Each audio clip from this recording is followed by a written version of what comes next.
They've beaten a Broncos team that they've proven they're better than. They beat a Colts team last week on the road in Indianapolis that just went to Arrowhead Stadium and won last night. And they beat the Bears 5 time zones away.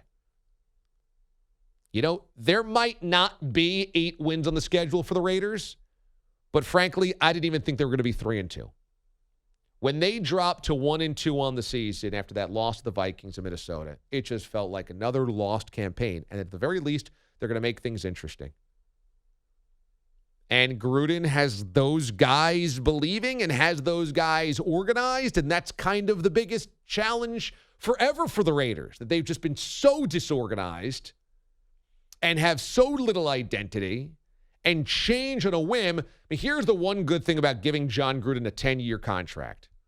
He has longer than anybody else in NFL history to build something, and that you're not going to, after 1 or 2 bad seasons, change course. Different GM, different head coach, different identity, different scheme.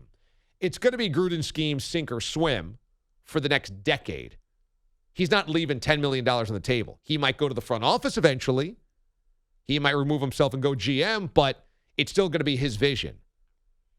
And the Raiders are getting it done. Now, look, they go to Green Bay next. They've got a bye. Then they go to Green Bay.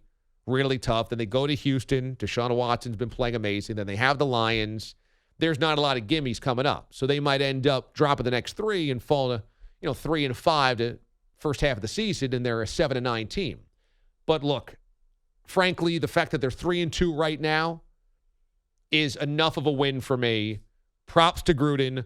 Props to the Raiders. They're finally an organized bunch, and thank God, because it was so sad to see a once-proud organization be that bad week after week, year after year, and at least now they're not embarrassing.